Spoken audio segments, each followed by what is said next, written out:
dose d'économie. Votre dose d'économie avec Stéphane Pedrazzi ce matin. Bonjour Stéphane. Bonjour Lorraine. Qui nous parle d'une grande coalition gouvernementale pour s'opposer au Rassemblement national. Est-ce que ça aurait un sens d'un point de vue économique, cher Stéphane? Expliquez-nous. Alors, tout dépend de ce qu'on met dans une grande coalition, si elle va du NFP, le nouveau Front populaire, aux Républicains. Alors, effectivement, ce sera le grand écart sur le plan économique et on voit mal comment est-ce qu'il va être possible de trouver un terrain d'entente. Alors, si on essaye de classer les différentes propositions économiques, il y a d'abord ce qui relève du fantasme. Instaurer, par exemple, une tranche d'imposition à 90%, taxer les héritages à 95% au-delà de 10,5 millions d'euros de patrimoine. Ça fait partie des mesures fiscales qui sont proposées par le nouveau Front populaire. Mais ça relève un peu du fantasme parce qu'en réalité, elles ont peu de chances d'être acceptées par l'aile droite d'une éventuelle coalition et surtout, elles ont peu de chances d'être validées par le Conseil constitutionnel. Souvenez-vous, la taxe à 75% de François Hollande en 2012, elle avait d'abord été rejetée par le Conseil constitutionnel. Il avait fallu financer un petit peu pour réussir finalement à la faire accepter, et à condition qu'elle soit provisoire. Ensuite, il y a ce qui relève du symbole, comme par exemple l'ISF, l'impôt sur la fortune, qui a été supprimé. C'est un totem idéologique pour la gauche, c'est un repoussoir pour la droite. Mais objectivement, ça ne remet pas en cause les grands équilibres budgétaires.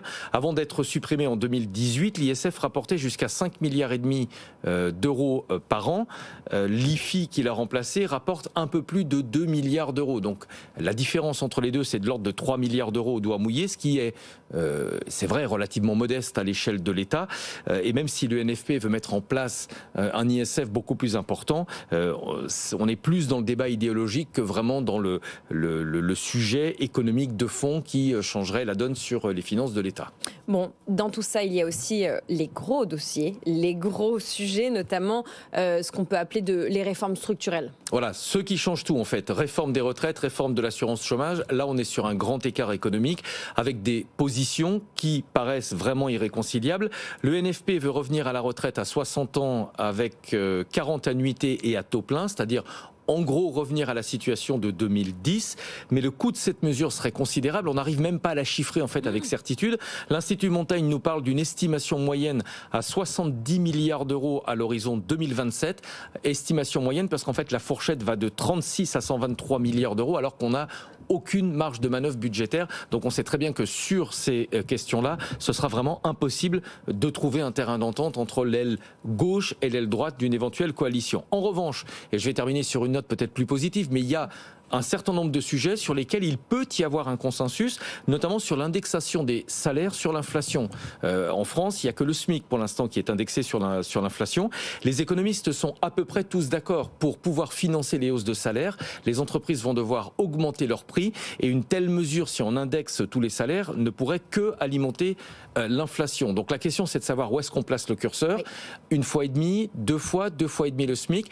Et c'est sur cette négociation-là, ce type de négociation, qu'on peut éventuellement avoir un terrain d'entente au sein d'une grande coalition.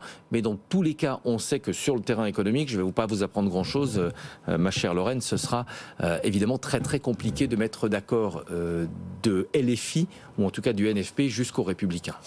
Voilà, pour avoir consensus, il faudrait déjà qu'il y ait discussion. Là, on a déjà du mal à projeter les discussions. C'est un bon début, effectivement. Voilà. Merci beaucoup, Stéphane, pour ce regard économique, évidemment, sur les impacts politiques de ce qui se passe en politique. Cette séquence est à retrouver en podcast, en replay sur notre site et notre application. Et d'ici quelques minutes, sur notre chaîne YouTube, la chaîne YouTube de BFM Business, si vous aussi voulez participer au débat, à la discussion, au consensus avec notre équipe.